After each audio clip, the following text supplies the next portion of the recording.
What's up, guys? Welcome to Daily Dose of Reddit. This is your host, Zach, and today's subreddit is r/IDontWorkHereLady. This story's called, I Really Don't Work for the Court. Background. I used to work for a large county, a busy one with almost 25,000 civil service employees and 70-plus departments, all in various offices spread out across over 12-plus different large buildings. I was just one of many office minions. I did my job, mostly budgets for my one small office. It was years before I had a clue about what all those other offices did. However, occasionally I would run into people who assumed that the county badge I wore meant I'd automatically know the details of whatever specific department they needed support from. The setting. On this occasion, I had to park in the very back of this massive employee parking lot shared by two major county buildings. One building was the courthouse and its offices. The other was a large structure with a few dozen different county offices. I didn't work at either office. I was just headed to the large structure for finance training. I was still very new to the job, so I was a little more dressed up than most people. Slacks and nice shoes, trying to make a good impression everywhere. It was a busy area, lots of people coming and going, so when I saw the scruffy-looking guy on a sidewalk at the edge of the parking lot, I didn't think much of it. He looked slightly better than the homeless guys that wander nearby, so I assumed he was just someone else moving through the day, until I had this conversation. Here's the cast: me, scruffy-looking guy, various onlookers who just made it more awkward. The conversation. I parked and opened my door, but sat in the car for a few seconds, making sure I had everything I needed. Hey.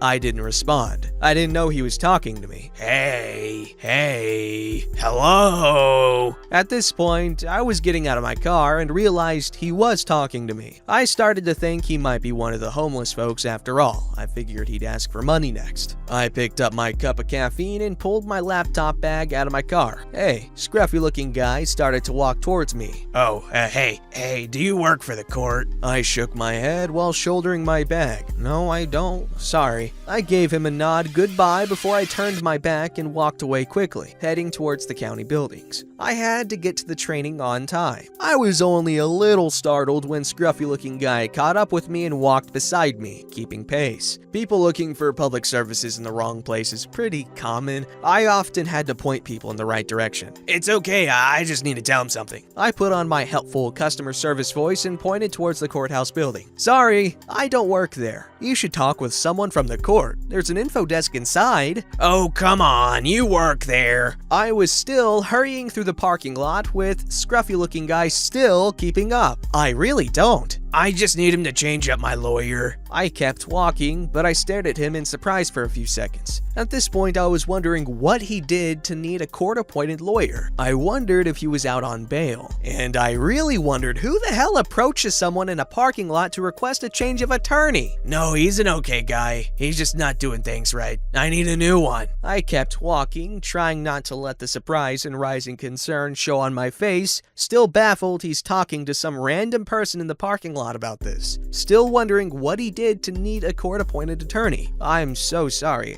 Really, I don't. Scruffy-looking guy continued to follow me. Come on, just help me out. It's your job. Me, now past the parking lot and trapped at a crossing light. The other people at the light were pretending not to listen, but I saw people pause and scrolling on their phones to furtively watch scruffy-looking guy and I really don't deal with that. You need to talk with the info desk at the courthouse. I'm talking with you. Can you tell him? No, I don't work for the court. I don't know how you... Stop. Just stop. Don't try that. You got a badge. That doesn't mean I work for the court. Anyone who works for the county has a badge. I gestured toward the people around us, waiting at the crosslight, most with badges. They all looked away and suddenly became very busy with their phones again. Scruffy-looking guy walked with me across the crosswalk and followed as I continued to the building. Stop playing. You work for the court, holding all that paperwork, dressed up and everything. Bet you're a lawyer. I'm not. You are, aren't you? No,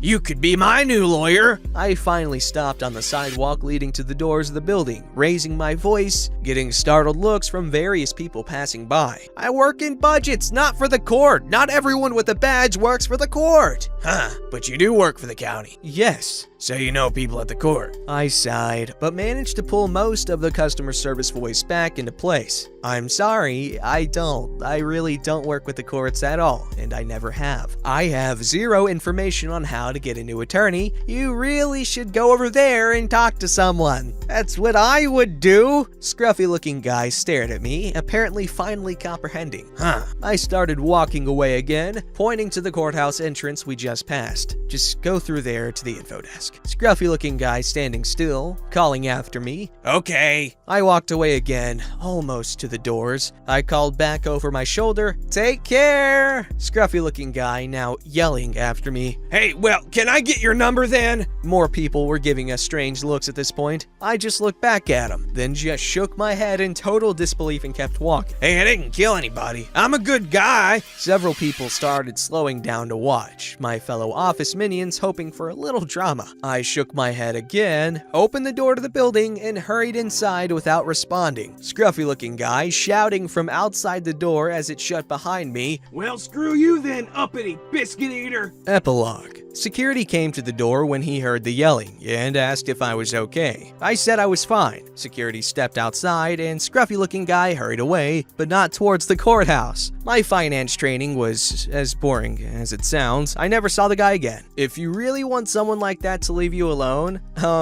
I think the best thing to do first is to be like, obviously to say, oh yeah, I don't know what you need, I can't help you, da-da-da-da-da. But if they keep helping you, you can be like, you know what, actually, I might know someone, or I might be able to help you, and then give the most obviously ridiculous advice in hopes that they'll think you're just completely stupid on the topic, and then they'll leave you alone, because they don't want to waste their time with an idiot just like you.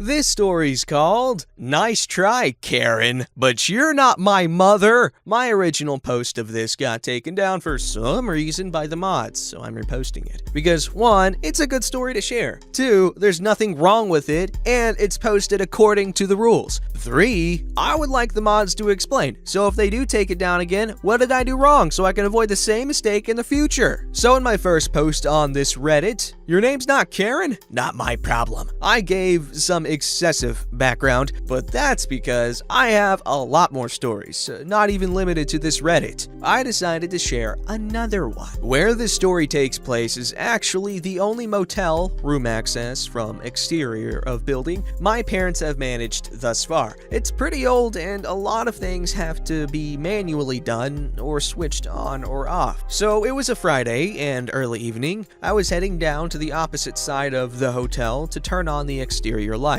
Electronic sign, parking lots, etc. This motel didn't have all doors with electronic locks, so the door I had to get through was an actual lock and key. So I'm walking down past all the rooms when a door behind me opens. I keep walking, barely throwing a glance over my shoulder. I eventually make it towards the end and am just about to pull out the key when I hear rapid footsteps. I turn around, stopping another wild Karen in her tracks. Alright, she didn't really look like a Karen, but I had been in the lobby when she checked in, and yeah, no doubt about it. For a second, she actually hesitates to talk, almost fooling me into thinking, oh great spaghetti monster, was I wrong about her? Ha! Nope. Karen begins to berate me for not being behind the desk and getting her food. What the hell? It's a motel. Where does she think she is? La expensive Hotel? I tell her in a mocking way, since I honestly gave zero loves about what she thought. Oh, sure, let me just snap my fingers and conjure food from the non-existent kitchen, Your Highness. She did not like that. I was sure she would start yelling at me for mocking her, but nope. You're a witch? Once more, I ask, what the hell?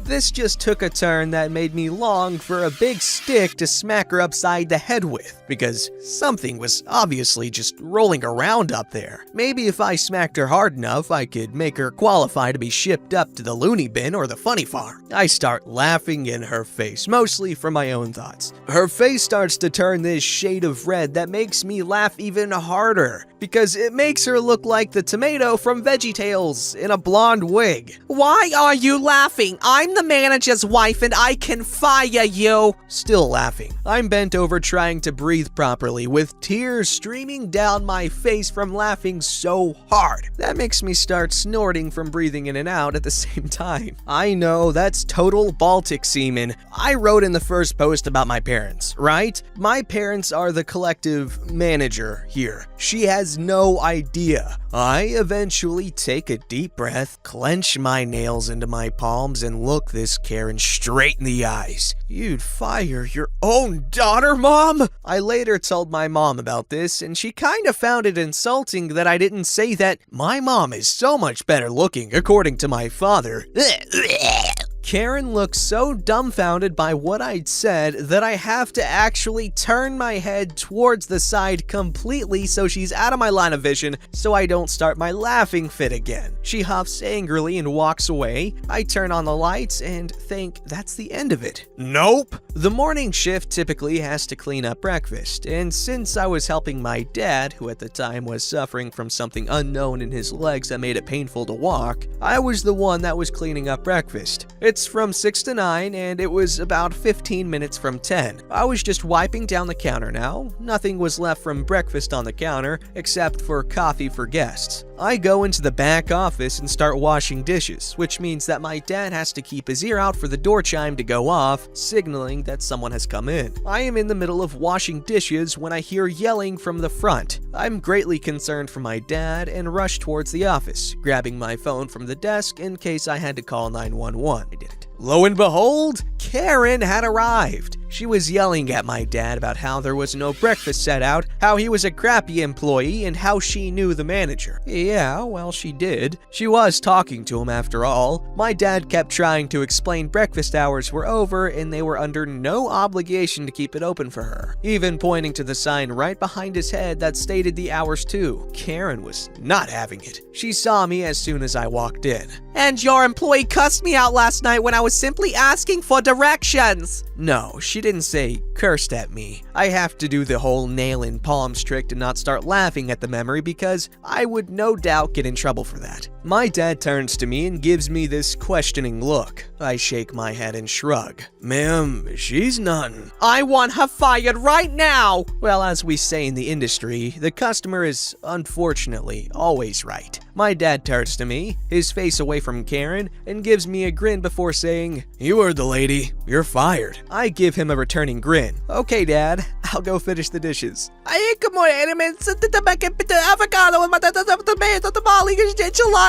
My dad turns to her and says, "Is there anything else I can help you with?" Karen demands to see the manager. Now, in the back office, a few steps away from the open door that separates the office from the front desk, I watch my dad stroll into the office, in quite a bit of pain, which made me mad, close the door, wait a minute, before he walks back out and says, "I'm the manager here and I'm asking you to leave the property." Karen screams, Well, then I'm not paying. "Okay, guess what? You already paid at check-in. With that cash, that requires a $50 deposit, so therefore, you're not getting it back." My dad shrugs and I walk out from behind the desk a moment later to refill the coffee pot where Karen has moved to get some. That's right, she didn't leave. Karen starts yelling at me now. It's endless screaming and yelling, I swear. What the hell are you doing? You're fired! I smirk and tell her two things. One, I'm the manager's daughter and not actually an employee. Two, the coffee here is for paying guests, and since you clearly stated that you're not paying, you can't have it. The coffee was out anyway, so she couldn't get any even if she tried. Karen, now understanding why I had called her mom the previous night, storms off. I didn't see her again for the rest of the weekend. Which, two, Wild Karen, 0. Edit 1. I wasn't paid as an employee, so no, I didn't technically work there. I only really helped out. And there isn't a kitchen, but in the back there was a sink we used to wash the waffle batter drip pan out, etc. So no, there was no kitchen. This girl's a really good writer. I enjoy reading her stories on here because, like I said, they're well written and they're pretty freaking funny. I enjoyed reading them. It's, I guess, or them because I read the other one too. Anyways, please post more stories. They're great. You're great. Also, your dad's funny, and that Karen needs some real help. But don't we all?